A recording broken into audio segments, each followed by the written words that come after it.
Hello everyone, in this video we will see how to use Zilch on Amazon. Using Zilch on Amazon is easy and gives you flexible payment options in just a few steps.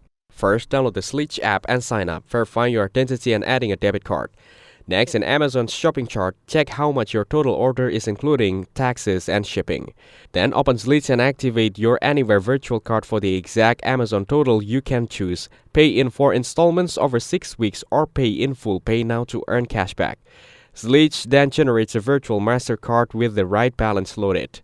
Copy the card details and add them as a new payment method at Amazon checkout. Once the transaction goes through, Amazon charges the Zilch card like any debit or credit card. You'll manage installment payments in the Zilch app, which sends reminders and handles the schedule.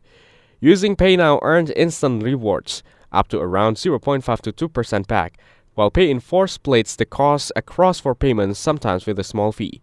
Just be sure to load enough funds to cover the full purchase amount to avoid declines.